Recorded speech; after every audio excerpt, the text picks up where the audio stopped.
this is what I know is modern technology is ruining face-to-face communication.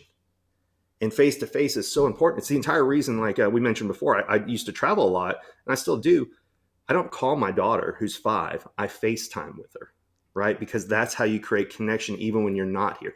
Why were podcasts cool, but like this, where you can see each other, it's that much more important because we want to see the person we're talking to. That's how we build trust.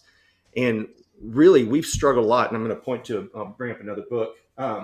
After we went through the lockdown, people forgot how to communicate with other people except for outside of Zoom. And the best part about what I teach with how to understand people based on their facial features is just like us, right? You can only see so much of somebody over a Zoom call. So all the traditional things of how to win friends and influence people, well, you can see a few of my books, but if I do a virtual background, you can't see anything about me. Body language is important, but you can't see what am I doing? Where are my arms? Are my legs crossed? Am I nervous? Is my knee shaking? So we've lost a lot of those skills that were highly valuable before. And I think everybody should learn body language. 2 books I recommend. One is What Every Body is Saying by Joe Navarro, former FBI investigator. And that book is great because it's got a ton of pictures. That's how do you understand somebody else's body language. My friend, Janine Driver, wrote You Say More Than You Think. And this is a 7-day plan on examining your own body language. And so you can see, look, I don't just read books. I like dissect them. I write my notes, my thoughts. I don't take this stuff lightly. But I think this is a great book everybody needs as well. And that's because we've gotten so used to texting, emailing, even I make videos now for content, but I'm not interacting with people.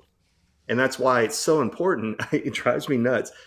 There's somebody on a master class I'm in all the time that their camera is here and they're talking the whole time. And I'm like, dude, I'm over here, right? Like we want face-to-face communication.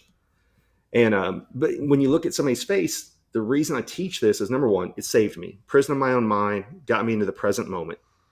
If you've ever read the book Man's Search for Meaning by Viktor Frankl, the first half of the book is what he went through going to a concentration camp.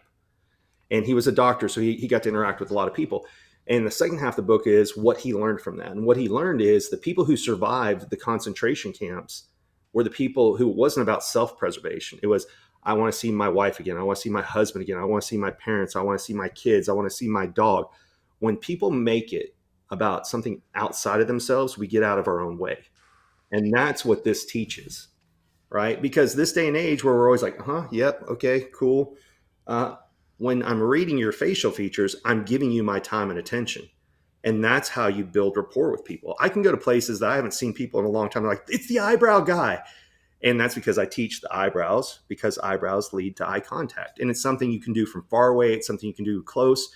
There's still, I was in Seattle 2 weeks ago. People are back to wearing masks. And if I wear a mask, how much of my face can you see? You can see my eyes, my eyebrows. So that's why when I'm teaching in courses, if I have a 45-minute keynote speech, I talk about eyebrow height, eyebrow shape, upper eyelid, eye angle, lower eyelid, because those are all things that you can still see even if I'm wearing a mask.